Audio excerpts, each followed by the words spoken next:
everybody, and welcome to Branding and the Beast. Now, we have called a lot of episodes our 25th episode because Alicia and I are good at a lot of things. Math is not on that list. But if my math is right, and it never is, I actually think this is our 25th episode. So take that for what little it's worth. It has been truly hilarious how we keep losing track of what episode we're on, and we're only in the 20s. Isn't it crazy that we can go from 25 to 47 so quickly? Hey, we're creative people. I'm not gonna. No, you know what? People go It's to too law late to school because I can't change. do math. I can do basic arithmetic. Past that, it's trouble. So I get it. I am Sean Bernstein. I am the Right Stuff Agency, and the Right Stuff Agency is me. I'm the ghostwriter hiding in the shadows. Yes, I'm just that pale. But I'm the guy hiding in the shadows who is putting those words into your mouth and onto your screens. And my wonderful co-host, Alicia DeSantis of 38th and Kip Studio. We are a data-driven branding, design, and marketing studio. So cool. Love working with Alicia. Love chatting with Alicia. Love doing this podcast with Alicia, even though it makes me tear out what little hair I have left. But I'm actually really excited for today. So, Am I. I've got a fondness for our guests. What are we talking about today? We're talking about style. Cue the Taylor Swift. We can't afford Taylor Swift. Don't cue the Taylor Swift. We're talking about style, we're talking about personal branding, and we have two really cool experts who know each other well and work together really well, talking about the importance of style and personal branding. Style is such a personal thing. And I said, you either have it or you don't, right? But that's not true. Everybody has their own style. Everybody has their own way of doing things. We always talk about how you are the unique part of your business, no matter who you are. You are what is unique about what you do. You are what sets you apart from your competition. And so much of that is your personal brand, how you show up, how you walk into a room, how you dress, how you introduce yourself, how you put yourself together. It's the little things, but it really is a big thing in telling the story of your business. Yeah, I'm also very excited for this. And listening to you talk reminds me of an article I read a couple of years ago from the New York Times on charisma, and trying to scientifically narrow down what charisma actually is. And I can't remember exactly what they said because I didn't research before this, just thinking about it now.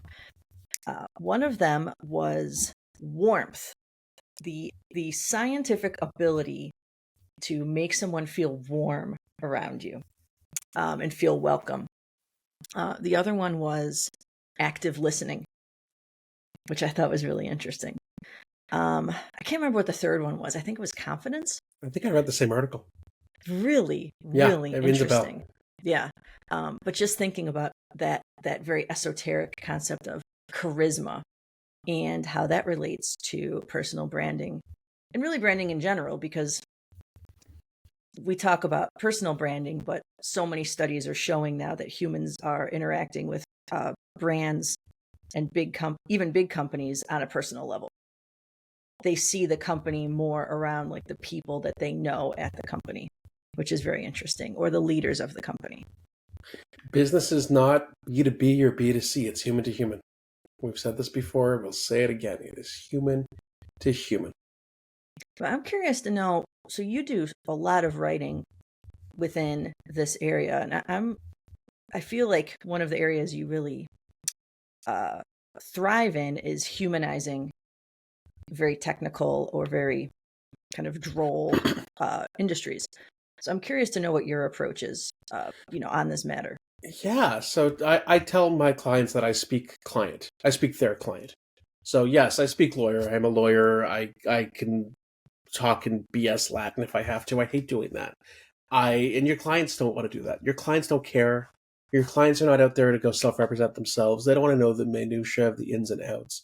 They want to know what you do and how you can help them. And that's what I express. So I am always writing when I'm ghostwriting for my clients as I'm speaking to their clients and their audience. Usually it's different than how they would do things as a professional. And that's why they hire me.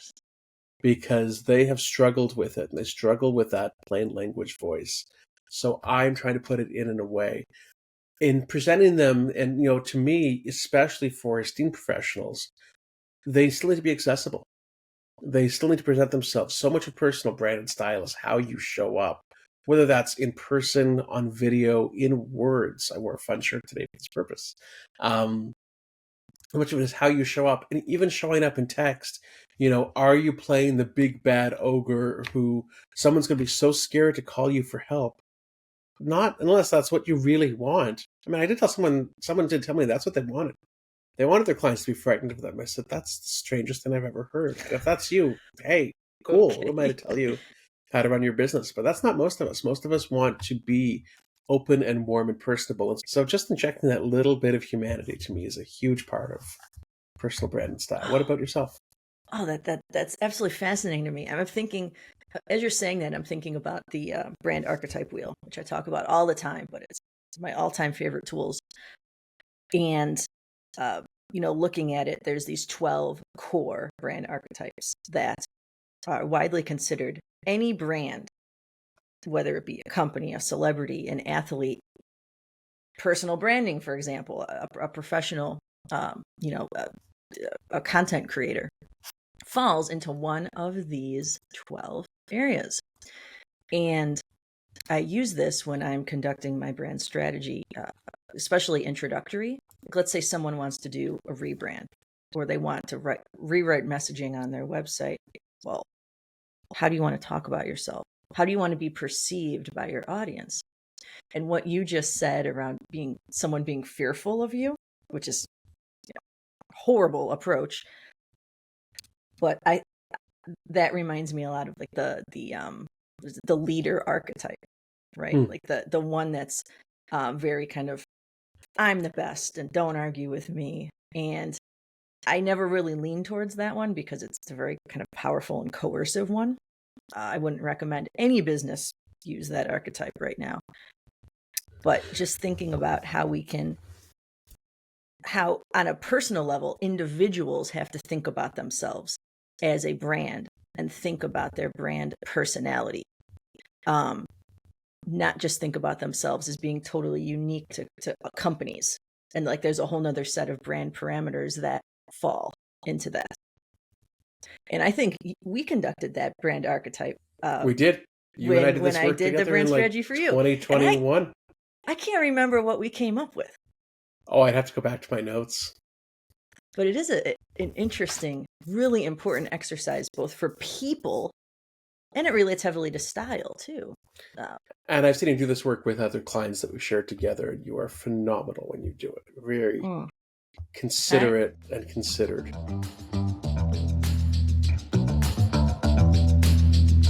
Leah Gust is a personal style strategist that specializes in helping folks bridge the gap between how they want to show up and what that looks like. With an extensive styling background in film, television, and editorial styling, a very impressive resume, I have to say, Leah brings a refined yet approachable lens to personal style. Leah has a particular interest in helping clients create a style identity, pardon me, that reinforces their personal brand. Where our online professional presence is ever growing in importance, she empowers her clients to design a cohesive and recognizable personal brand style direction. Her mission? To help clients stop shopping and start dressing with intention, confidence, and ease. I am a very satisfied client and quite grateful for Leah's wisdom and input and support. So I thank her, and I'm glad to have her here. Thanks, I'm so happy to be here. We also have Alexis Orchard of Orchard Presents, and I'm not as good as the Babes of Quinty, so I don't think I'm going to quite get the full bio out there. But Alexis started her speaking coaching business, Orchard Presents, in the spring of 2024 after a degree in comedy, and followed by over 10 years in the production and post-production space in film, television, and corporate video production. She is a multi-talented, multi-hyphenate speaking coach who really helps her clients one-on-one in how they show up, how they present themselves. Her workshop, Introduce Yourself, has been blowing up the Greater Toronto Area. But she's so much more than just that. It's really about how you tell your story. What I say is that she does in person what I do in words. She does in speech what I do in words. She also happens to be my sister. So full bias on the table. And I'm grateful that she took the time out of her insane schedule to do this today. So, hi, ladies. Hello. Well, I think you gave the babes a run for their money there. I try. Cool. Thank you for making this happen. Again, you need to know each other well, and which is great. And you can, riff as you'd like. So we'll warn our listeners. Sorry, I shouldn't use the plural. We'll warn our listener ahead of time. That it gets there eventually. Sometimes it's sooner, sometimes it's towards the end of the episode. But if that listener looks in the mirror, sometimes we hit 2. Pardon me? If that listener looks in a mirror, sometimes we hit 2. No, I don't think my mom's listening anymore. She did stopped she at 23. Yeah, she stopped. Are we just at your dad now? That's and he listens begrudgingly. That's he listens. Dark. Yeah. It's an Italian American thing. There you go. I want to ask a first question. May I? Yeah, please. So before we all got together, we were talking about how personal branding, like a lot of folks think about personal branding as separate from corporate branding or organizational branding, and how really they're not. The same principles of know, like, trust, why someone wants to interact with you. Psychologically, they work for both people and for companies. And how more and more studies are showing that people see companies as, or consumers see companies as the individuals at the companies they know, whether that be like the leader, like the executive presence on social, or maybe like a customer representative that they work with, or so it's what I'm trying to say is that it's really the people are always the face of the organizational brand. So I'm curious to know how you both got involved so heavily in this area of personal branding and style, really before kind of the trend got going. Because it seems like everyone wants to be personal branding. Everyone's working on their personal brand on LinkedIn right now. So I'm curious to know your journey to getting here. And Alexis, I will start with you. Well, I think it was more just the experience of in media working in corporate video for a little bit, and then also working in a corporate setting really just showed the disparity and lack of alignment when you're going in to tell a really incredible story and then the people telling it don't quite align with where you're trying to get. And so I think that's my big takeaway from this whole thing is alignment. But that's when I really started to pick up the fact that I'm like, oh, okay, we're trying to tell these stories and have all of these wonderful people and founders and inventors and engineers and designers support it, but it just isn't quite matching. And so that was always my difficulty as a producer, was going in and trying to like get their excitement and their passion and their physical presence to be able to match the story we were trying to tell. And that was sometimes a challenge to do. Wow. May I ask what industries you were working in? Yeah, so we were doing videos for everything from like banking, financial sectors, tech sectors, manufacturing areas. And it became more present that like as social media in companies has become more prevalent and video content for companies has become more prevalent, that we're getting people on camera that we never did before. And so more than just, sending out your team to a conference and expecting everybody to represent your brand in person, you're also expected to represent your brand and your company on video. And so it's just a matter of we have all these areas of engagement with companies that we never had before. And that is just because we're expected now as mid-level, as designers, as contractors, whatever it is, to then represent these projects and companies that we're working with. That's interesting. I deal with a lot of that. I'm going to jump in for a second in what I do, and especially, I do work with a lot of legal and a lot of lawyers, but, and that just as one example, but very stodgy industries where traditionally you're not supposed to show personality. You're really supposed Right. to be sort of that blank slate. You're not supposed to have any Right. individuality. And the trend is changing, but it's tough. First of all, with older, more seasoned professionals, trying to sort of get them to recognize that, hey, this is where things are going. And then how to get them to stand out. How do you have that? Not everyone's going to become full on camera for the first time. Not everyone's going to be, warm and engaging. Not everybody has a big personality. Truly, Yeah. some people are, frankly, kind of boring, but they can be cool too. How do you sort of make that stand out? It's an interesting challenge that I've been dealing with. All the time, but it doesn't matter. No one's asking anyone to be the most charismatic person in the room. Like, we would go crazy if everyone was like that, realistically. There's a difference between charisma and then just genuinely being able to build trust and connection. And especially for industries like law, where it is like you're looking to someone to be the thought leader, to be the expert, to be the advisor, they still have to be able to present in a way that aligns with those environments. Interesting. Leah, I'm curious to know about Yeah. your path here. Yeah. I mean, alignment is very buzzy. I'm not sure if it's just in my world, but yeah, I think it was working with clients and like networking and being out and about.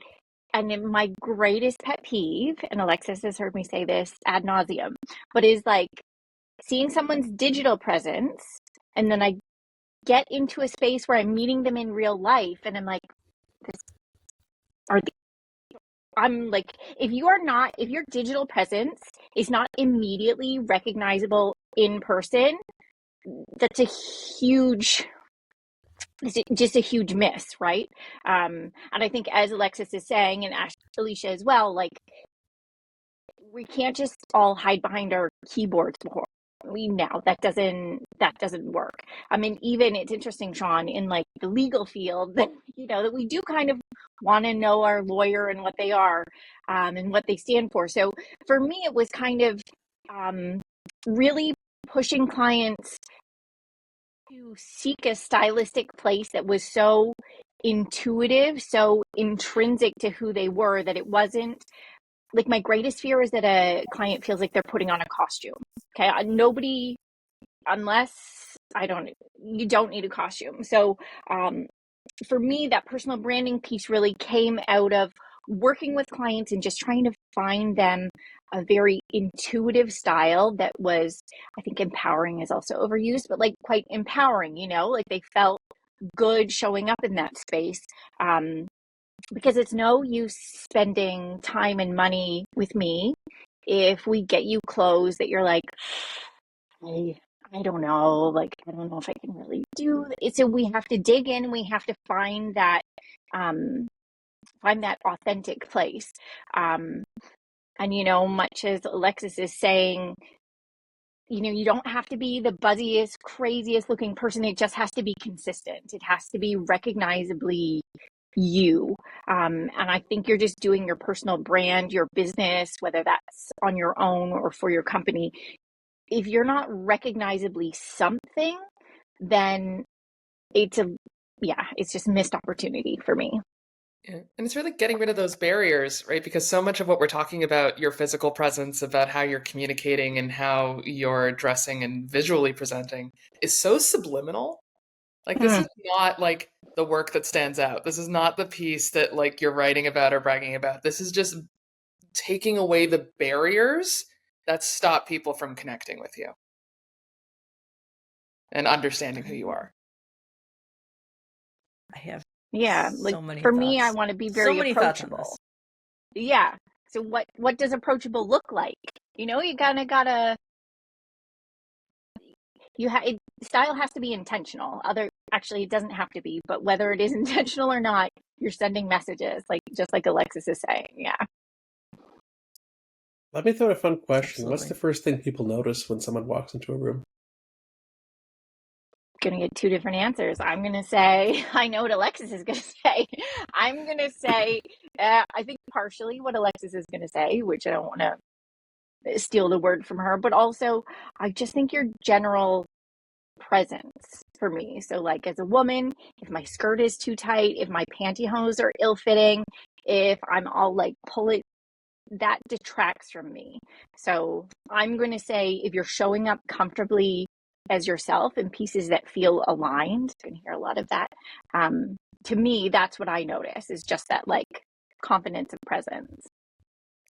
It's the same thing, because again, it's like if you have a misalignment anywhere or something's not consistent, then it stands out like a sore thumb. So just as much as your clothes have to be comfortable and true to you and representative of who you are, how you like to present, so does your posture. So does your vocal presence and your resonance. So does the way you stand in a room. Is it comfortable? It really is like, it sounds so woo-woo, and I hate talking about it this way, but it's like an energetic thing where it's like people walk in the room and we kind of instinctively know right away in that first kind of 3 seconds, this is somebody I want to know more about, or this is somebody that makes me a little uncomfortable because I can tell they're uncomfortable. And those things are, it's passed back and forth from person to person, and just you kind of know right away. Okay, so my follow-up to question to that is, what's something you first notice about someone on a video call? Because so much of so many people's lives now, including mine, are on video, much more than in person. It's a good question. Alexis, do you want to go first? Well, there's a few things right away. Like, you always notice the difference when someone takes the time to make sure their background's clean and their production is nicer and kind of ups their game a little bit in that area, that they have a nice video quality and audio quality about them, especially for podcasts. Thank you very much. What's your thoughts on a or a virtual background? Hate them. I'm To be really honest, hate them. Yeah. Because Bless you. it's Bless just you. they're not real. There's no, we like depth perception. This is again me going to production brain a little bit, but we like having a little bit of depth in our videos. So making sure, especially like I love Leah's background today because she has something that's very representative of her. It's very creative. It's saying so many things about her without her even having to open her mouth. Like, that's what we're getting at here, is all the things we can say about ourselves and our work without even having to go into it. It's just, there's so many cues that we can get. And then in terms of a presentational quality on video, video compresses our energy. So in order to stay engaged and stay engaging on video, because humans don't pay attention to screens that long, we have very short attention spans, you want to be a little bit bigger than how you normally present. Leah, what's the first thing you notice? Yeah, I think it's kind of a combination of like, I was on a call last week speaking to students, and it's grooming.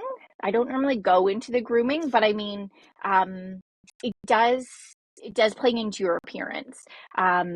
So just being, I mean, I have very frizzy hair, but it's still like cohesive. And obviously we're only getting like the upper 1/8, or I don't even know what it is. And so, I typically choose something with a collar, not to say everybody needs to, but I'm very intentional about that. And for Alicia, I see that you've got a bit of print, a bit of color, that you've purposefully chosen a necklace. Sean always brings the patterns, which I love. So I would distill it down to details. I guess it's not dissimilar to what Alexis is saying. It's things that show that intentionality, that show that I haven't just thrown this on, I've thought about this. Because, yeah, it's easy to call it in if we know that people are only going to see like, up. So, yeah. I love that. Alicia, what are the choices you've made for yours? The print is one that you've had for a while. You talking to me? Yeah, the one behind you. Ah, yes. So, yes, you probably can't see it on this quadrant here, but it's really important to me. Well, I first of all, it's a loaded question, what I asked you guys, because I hate the virtual backgrounds. I know so many people use them, and I understand, like, not everyone has the luxury of living, in a space that they can have specifically for meetings. But I feel very like I want to know what's there. And then it is also very distracting. I found it, especially people with darker skin tones, sometimes it will like cut off parts of their face if their background is darker. or like if someone's hair, like especially women, like their hair, it's like it like flickers in and out. And as a visual person, that's so hard for me. But yes, so mine, so I don't know if you can see it, but I have like some books, some important books and some important art. And as an artist, I feel it's very, very important to have things that inspire me as part of my craft. It feels very weird to me to go to see a designer's space and there's no art. Like, it's like, well, what are you looking at? Blank walls? Like, well, what's going on here? So yes, guys, and if we learned anything from the New Heights, Taylor Swift, Travis Kelce thing last week, it's a loaded background. There's like little Easter eggs. I like what you're saying, Alicia, though, because it's the same exactly thing that I'm saying with style, is that they're not exactly Easter eggs, but you're giving little hints, little clues, little subliminal bits and bytes of who you are and what you're about. So yeah, I don't ever like anything that's too sanitized. You know what I mean? Like, I love that there's a little bit of personality there. It's a little bit of a teaser, and that's exactly, I think, how you want to walk into the room and have like a little bit of a teaser, just like Alexis was saying, with the energy that people are like, oh, that's what I like. Exactly. There's one more thing I'll say about this, and then I'm gonna ask Sean something. So at the previous place, my previous office had a little fish tank, and people, I could not believe how, what's the word I'm thinking of? How popular this fish tank was. I would say at least 75% of the people that I took calls with were like, oh, there's fish behind you. And I thought it was just a little tank.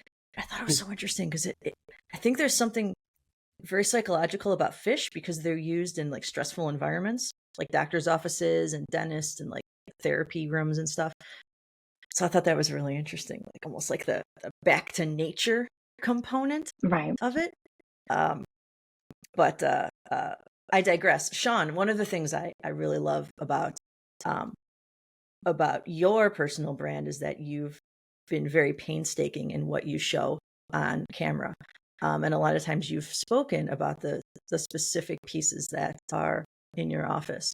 So that's something that has really resonated with me. And it appears that it really resonated with your community online. It has. For the record, Alicia's dad made me that sign that's floating above my head. Which we're gonna see if he's lit. We're gonna see if he's watching. Aw, hi Ray. Thanks again.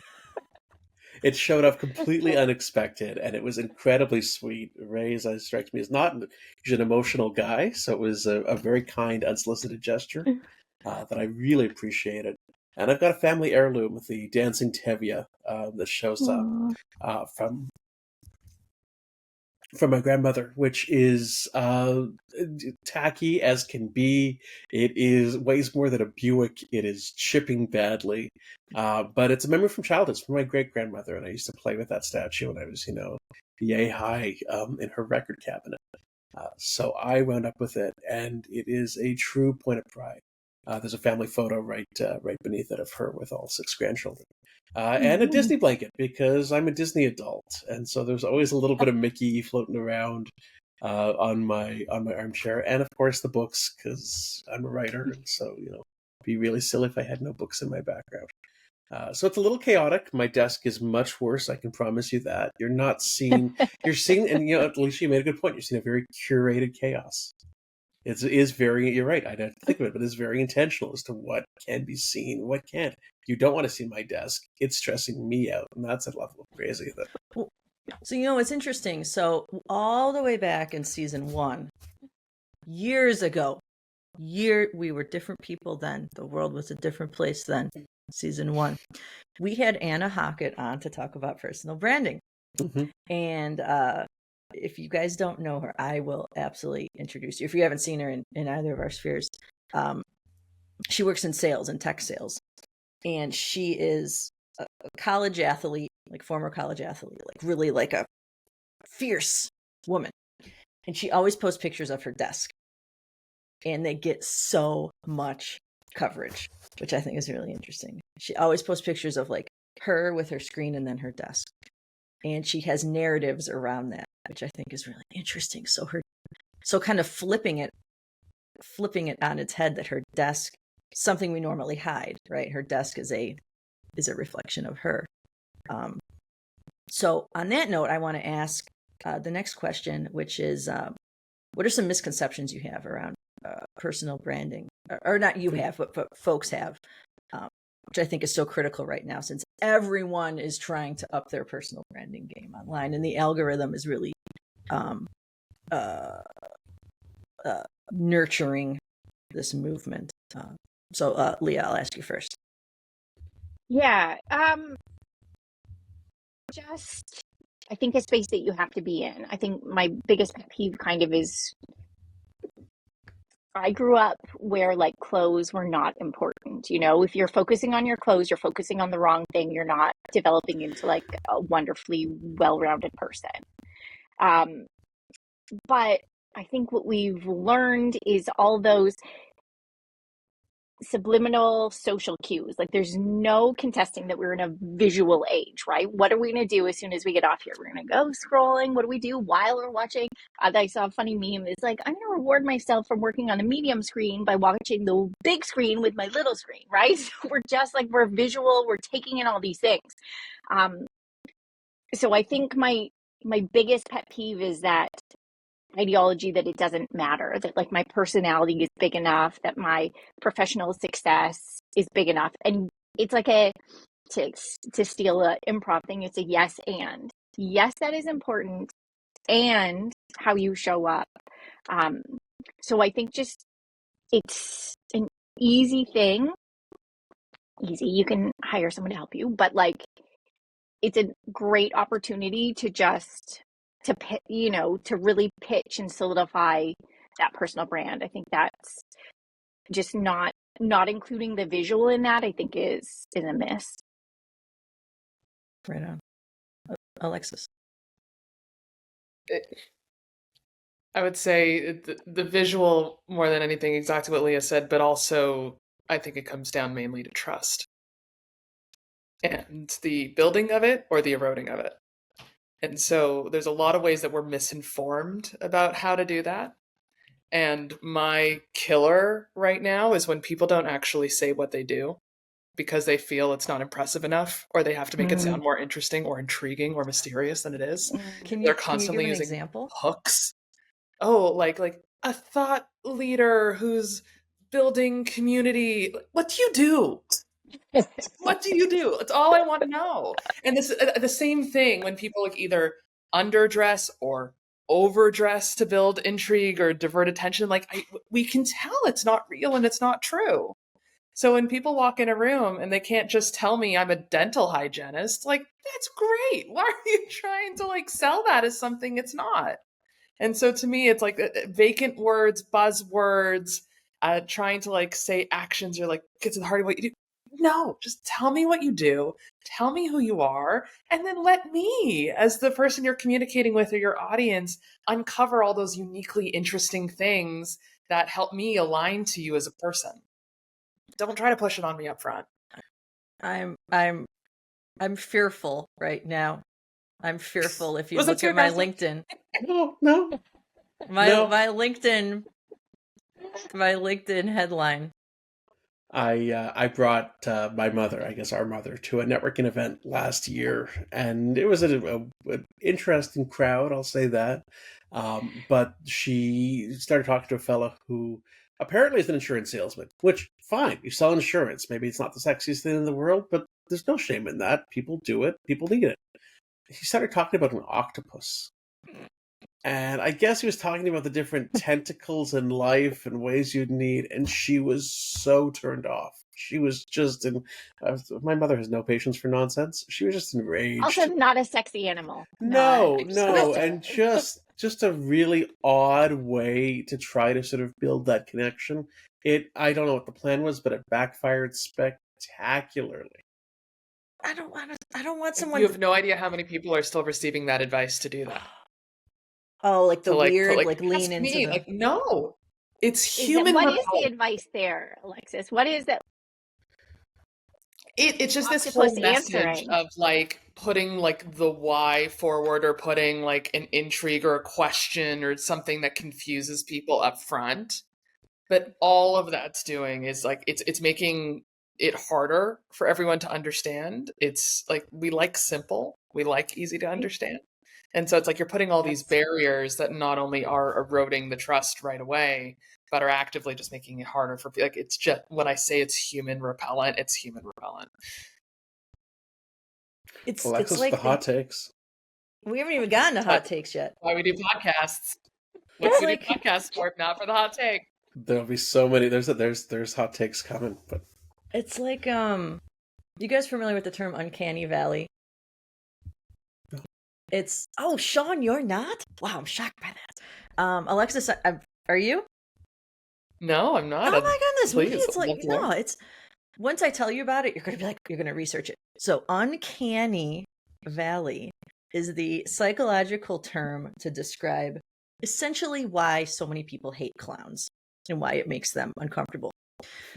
So it's basically like the valley where the absurd and the realistic kind of merge, and that's why we get so nervous, is because it's just weird enough. So a clown, for example, is still a human and has human characteristics but looks different and acts strange, right? As compared to like, I'm trying to think of something that isn't an uncanny valley, like a alien, like the Alien or something from the Alien series. Like, yeah, it's scary, but it's not. It doesn't make us feel like weird, like almost like too human, right? So there's all these studies around uncanny valley, and like the tentacle component reminds me of that. Like, I don't want to talk to a professional about tentacles, which are kind of like, I don't care, I'll just say it. I mean, they're sexual in a lot of ways. It just makes you uncomfortable. And I think it's a very fascinating. I seriously have no idea where I'm going with this. Editing will save you. A good edit will save you completely. No, I want to keep it in. But it is the point where it's like when something just isn't aligned enough and it's not what it is, and you know it's not what it is, and so that's what it's makes just us so human enough, right? And I think that might come back to what you're saying around like trust and authenticity. If someone's trying too hard, it's so cringe. And really that's going back to clowns. That's what a clown is, right? They're trying deliberately to not be, or to be something different than what they actually are, and that makes a lot of us uncomfortable. Great branding, though. We know what we're going to get. Exactly. But it's not to put people off. Yeah, I just want to be careful that it's not to put people off from trying something different. Yes. Because just because you don't feel like that now, that you don't feel like you can wear color, or you don't feel like you can command a room now, doesn't mean you can't. It doesn't mean that's inauthentic to you. It's just we can tell when the belief and the actions don't match. Like when there's just something that's unmatched, that's when we get uncomfortable with it. But that's really not to say that, just because you aren't something now doesn't mean you can't, go to those next levels or evolve or change. Well, that leads us right into our next question, which is, can people change? And we've, so one of the things that I focus so much on this podcast is making sure there's tactical components to it, that we're not just talking about what they have to do, but how they can do it. So I'm curious to know both if someone can change and if they want to, up their game, or even kind of, start a new path to become someone a little different. What are some specific tips to help them do that? Alexis, I'll ask you first. I like my work because I go into it in a very physical way. Because I always believe that if you're not actually doing an action, that change is just going to make you more depressed in the end, because you're going to be thinking about something and then not actively doing it. So the more we can align thought with action, the more confident we can actually be, because there's validation and actual proof there. So there's certain things that I like to do with my clients, like changing postures, changing cues, signals, getting them to realize how they express their inner thoughts with their outward expressions and kind of being more in tune to that.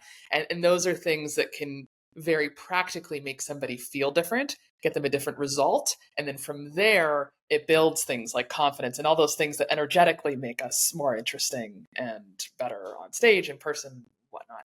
But I really believe that you have to have a toolkit to get there. And it's something you have to be able to implement very tactically, or else it's not going to happen.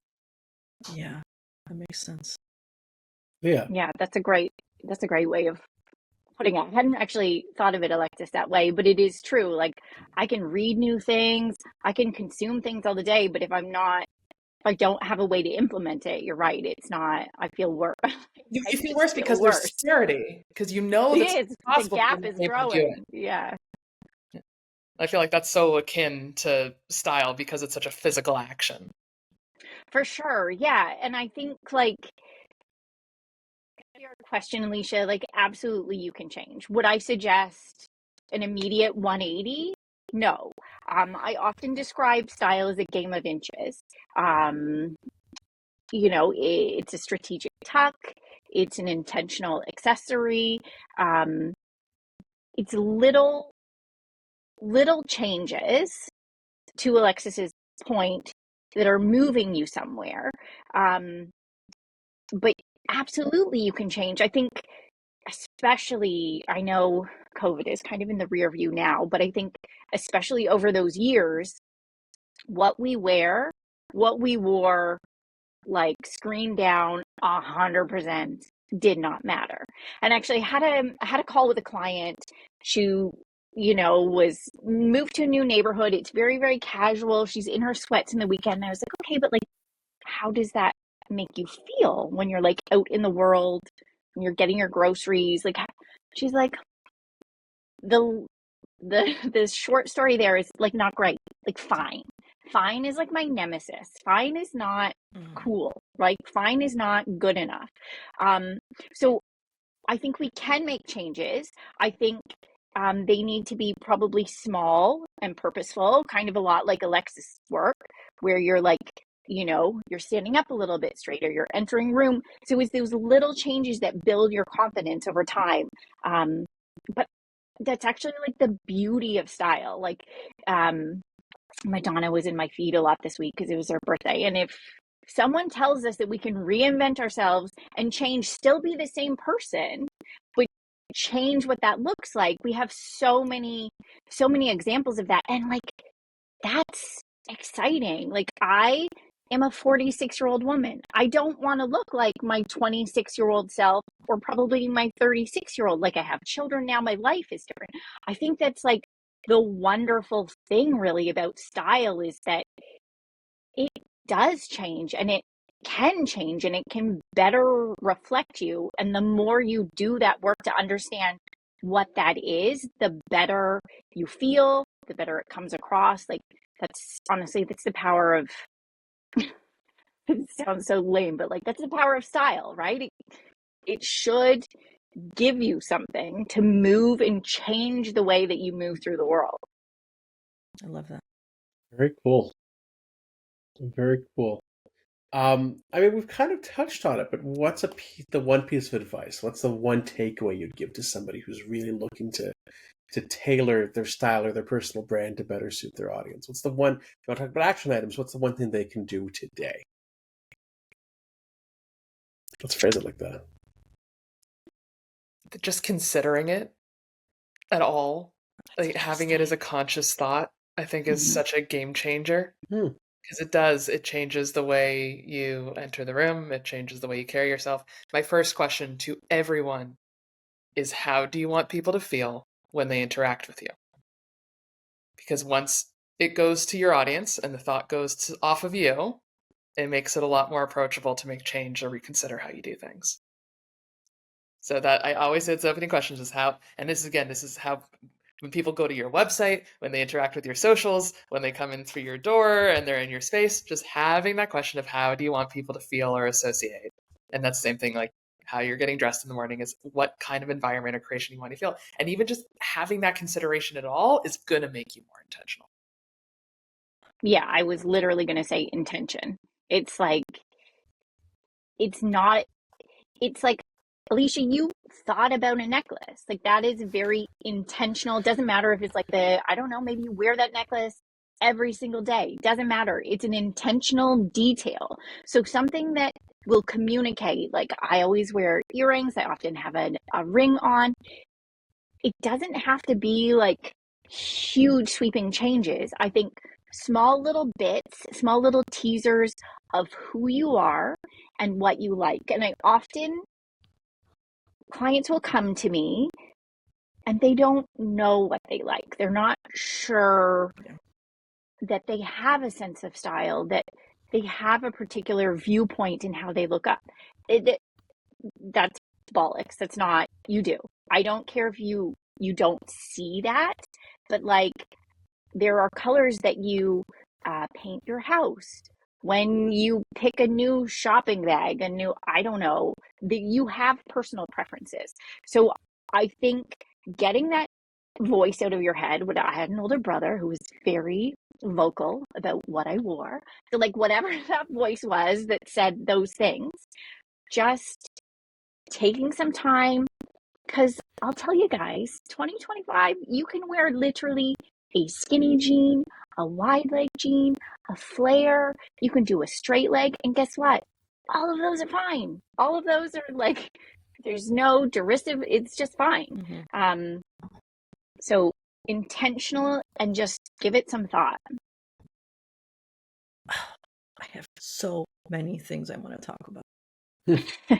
And I can't. This is the time. I can't right now. I can't because we have to be respectful of your time, and we also have a hard stop. So we can talk again another time. I guess we should wrap up. Should we ask our hot take question, Mr. Bernstein? Yeah, there's only been a couple hot takes this episode, so I'm sure there's going to be more. I'm ready for it. I want a big one. I want a big hot take. Okay, so Leah, we'll keep going with you. What's a hot take you have about your field, or something you're seeing, or something that you think some people would not agree with you? You can quote me on this. I don't believe in color analysis. It's not a thing. I know, guys. I know. You just said this to a graphic designer. I know. I have a whole TED talk on it. I don't, but I could. But I'll tell you why. I think that like a great system. I think if you're looking for a system for something to distill down what you should buy, what you should look for, it's an excellent system for that. But I don't strictly adhere to the color analysis world, because just like I was saying, you have things that you like and you know that you like those things. And if your color analysis is not aligned with that, well then, anyway, based in white skin tones. I have a lot to say, but anyway. You're speaking purely from the style perspective of what people choose to put on their bodies. Okay, all right. Yes, no, color. Sure. Color is very important. The way it moves together. I'm talking about someone that comes and puts swatches against your neck and tells you this one really makes you light up and this one really just makes you look sallow and dead. Like probably every person has like two colors. Like I can't wear tan. Just don't put me in tan. The rest of the world is open to me. Yes, not color theory. Very important. Color analysis. Bollocks. Yeah. Okay. We're getting like sweaty. Alicia needs a paper bag. Well, I asked for a really hot take, and I got what I asked, and I received. If you can't take the heat, get out of the podcast studio. Precisely. Alexis, dare I ask? Oh God. Oh, what I really just want to scream to the world all the time is you don't come across how you think you do.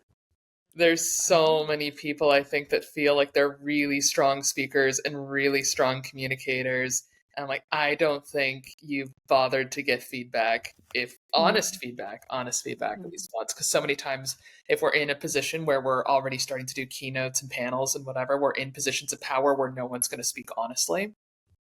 So everybody's just going to compliment you and say you did great and not challenge you on anything. And so I would invite everyone who's starting to do more media, who's starting to do more videos, panels, fireside chats, keynotes, whatever it is that you're planning on doing, to actually seek not just one person, but a few people. Because I really believe finding a speaking coach is kind of like finding a therapist. There's a lot of people that do it, but everybody does it differently. To like really get that feedback going and challenge yourself to become a little bit more congruent on how you want to be seen and how you're actually being seen. I love that so much. And it reminds me so much. I was just having a conversation with someone about this the other day. So I have a fine art undergraduate degree, and art critiques were such a huge part of the process with that. And I always think, why do we not have that level of transparency and constructive criticism in all fields? Like, why is it only fine art, where there's literally a panel of your peers or contemporaries that come in and will just very candidly talk about what you have on display? And like, we learn very early on how to accept that criticism. And I feel like business would benefit so much from having that. Why does it's only this weird, like, and people that don't have fine arts degrees don't even know it happens. Like, it's such a huge part of the art world. It's like, why do we not have that? We could all be so much better. Like, now I'm getting on my soapbox. One of the biggest issues I have is that professionals cannot handle criticism. Across the board, across industries, across levels. People do not, we do not learn in school how to handle constructive criticism, and we get super defensive. I'm done talking about it right now. Most You importantly, sold me. Yeah. It's true, but it's to say, like, invite the criticism, invite the feedback. Know that there's no one individual that's necessarily right on it. By Exactly. getting enough of it, though, you can start kind of getting a sense on what the general opinion might be. I just don't want anybody to put like too much stake in a single person's opinion, because that can really discourage us and stop us from trying and experimenting. But exactly what you said, it's building environments that we want, that do encourage failure, that do encourage experimentation, that do encourage trying something new, where we can build that muscle and that resilience to it to be able to actually make the changes we want to do. Yeah. Most importantly, where can people find you two? Who wants to Leah, where can I find you?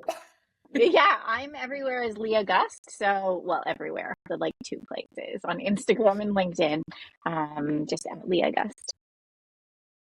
Fantastic. Alexis? Yeah, Business is Orchard Presents. Instagram is orchard.presents, but feel free to find me on LinkedIn, where I am most active, and also my website, orchardpresents.com. Fantastic. Thank you both so much for making the time. This was great. I hope you enjoyed it. I think we did. Talk about this all day. Thank you. Thanks for having us. More hot takes coming your way. There we go. Wow. Hot Take City, Jake. Hot Take City. I loved the just the authenticity and honesty of this episode. Yeah. It's needed. It's needed. Uncut and unfiltered. It's needed. And I think Alexis made a good point at the end about that honest feedback of, you don't always get it from people who aren't total sycophants and who aren't just kissing your butt. So ask people, what's working, what's not. Seek feedback. And if you're going to do it your own way in the end, you're going to do it your own way in the end. But we can all get better. We can all afford to get better. Ask around. Yeah. And I love the idea, too, about how I recognize that many people don't have the luxury of being naturally inclined to this kind of stuff. Like that we talked about in our intro, numbers, right? We're terrible at math. We're terrible at this stuff. Some people are really incredible at that, but they feel very uncomfortable around creative type stuff. So many folks. And I recognize this can be a real challenge. It can really push their limits of feeling comfortable, thinking about their own style, thinking about how they're perceived online and their presence. And I really loved what we all talked about around just starting to think. The first step is just starting to consider, right? Anyone can just consider. Yep. I like that. Just open your mind up, and the rest can follow. Yeah. I love that. Alicia, where can folks find you and 38th Kip? Yes. So Alicia DeSantis. You can find me on Instagram at 38th. That's 38 TH and Kip, KIP. I'm very active on LinkedIn. And you can find me, just Google it, search 38th and Kip Studio, and I will show up. And you, Sean? There you go. So I am all over the place as The Right Stuff Agency. So The Right, WRITE, Stuff Agency. You can email me, Sean at therightstuff.agency. Therightstuff.agency is the website. The Right Stuff Agency is the Instagram handle. LinkedIn's kind of now two different personas, because I've got the business page, which is a lot more active these days, as The Right Stuff Agency. Or you can always hear the personal rantings of a madman at following Sean Bernstein. Sean with a U. I love it. Yeah, thank you, Alicia. This has been a pleasure as always. Yes. Finally, at episode 25. Yes. Yeah. What a great episode, too. Thanks again to our watchers and listeners and our supporters. Yeah. And we'll see you next time. What Take supporters? To quote We're the Millers, you guys are getting paid for this? Bye. Bye.